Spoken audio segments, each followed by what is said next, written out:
It's very cool. It's my second time getting nominated, and a lot of guys that could have been nominated on our team, a lot of guys that are doing a lot of good in the community, and it's an honor to be nominated. The relationships you have with so many of these kids, we see them at camp, we see them in the videos where they announce it to you. Yeah. You've made a heck of an impact, but it's something that I think we can kick back to you. What kind of impact has this community of the kids that you've affected made on you? Yeah, a ton. That's a good question. I love being able to support where I can, but the how much they've meant to me has been so fun and rewarding, and being able to spend time with them when I can, but ultimately just see them thrive is so cool. Talk about Buffalo and what they bring to the table this week, Jared. Yeah, they're a tough group, really tough group. Obviously, they're one of the top teams in the AFC, and hell of a group, good defense, and very well coached, good on offense as well, and it'll be good. Even though you guys are 12-1, every game's going to be big now because all the other teams aren't losing to the right behind you.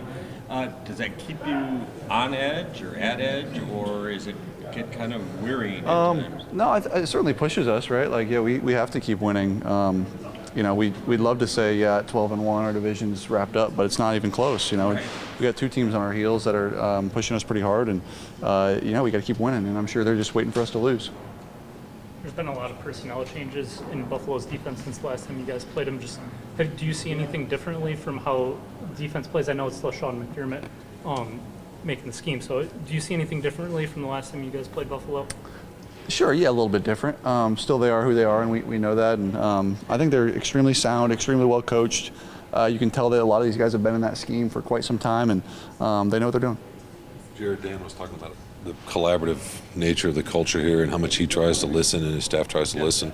What has that meant to you? And do you have any examples of? Sure. Of yeah, that? I mean that's one of the biggest things here that makes it so fun to play here and to be a part of this winning culture we have is that they listen to us and they are collaborative, and we've talked at length about the stuff that Ben and I do and the work we do. But I know on defense there's guys over there that are constantly talking to AG and Shep and those guys and seeing what they can add or help with or ideas they have. And I personally come up with a lot of ideas. They don't always get used, but sometimes they do, and those ones are fun, and it's a lot of fun to be a part of, I guess, the building process on offense. Jared, kind of closing in on the end of the season here, you're one of 4, 5, 6 people that's talked about as like having an MVP type season, being in that mix. I'm just wondering, what does that mean to you, like at this stage of your career, after all you've been through, to at least be in the conversation? Yeah, to be honest, not much. I mean, it's sure I've been playing well, and a lot of guys have been playing well. Though, if you're a quarterback on a good team, you're probably going to be in that conversation. And it's a credit to all the guys on this squad. We've had a really good year up to this point. Got to finish it off, and sure, it's cool to be recognized in some ways, but it doesn't really mean anything. And we want to be holding that trophy at the end of the year, and nothing else really matters. Josh is another guy that's out seeing it. Just on what he's done. He's a stud. He's a stud, man. He really is. He's their engine, and tough to stop. Our defense is going to do what they can. How much does a great offense put pressure on another great offense?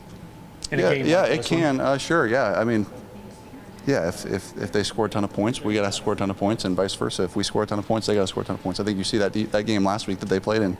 The Rams scored 40-something, and they had to kind of try to play catch up at the end, and sure enough, they were able to, and almost made it close. But yeah, absolutely. Jared, a little something that's offbeat. We saw your head coach Dan Campbell have literally a look-alike contest. Guys came out. I don't know if you heard about that. No. In All right. Where was it 22 at? contestants in Detroit that came out. And All right. Look-alike like Dan Campbell. So I'm asking you this: for somebody to be as successful as Dan Campbell, what's like some traits? Oh man. Something that. Well, the facial hair, right? Like you got to have the goatee and the mustache. Big dip in, always. big chew in. The smile, the way he smiles, and his big wide smile. Shoot, yelling at guys if they're not doing what they're supposed to do. I don't know. That's funny. I'd love to see that. How cool is that to have him have like a cult following like that, for you to see it, from the time he got here to Yeah, it's guys cool. having a look-alike. Yeah, it's cool. It's cool. He's a hell of a leader for us and a hell of a head coach, and I know he's got a ton of fans, and rightfully so. It's Johnny. Just asking about Ben, as far as what you said about sharing ideas and what's. Have you ever thought about getting into coaching maybe down the road? Is that something that you would maybe TV analyst? I'm in year 9 of my NFL career, and I have not thought about coaching at any point. You can hit me up in like 15 years, and we'll see where I'm at. But no, right now I'm very happily playing, and I haven't thought about coaching. No, at all. I haven't. How much though is he expanding your, your appreciation approaching of the offense and the complexity and all that? Have you locked any of that away as far as whether you might use it down the road, TV coaching or whatever?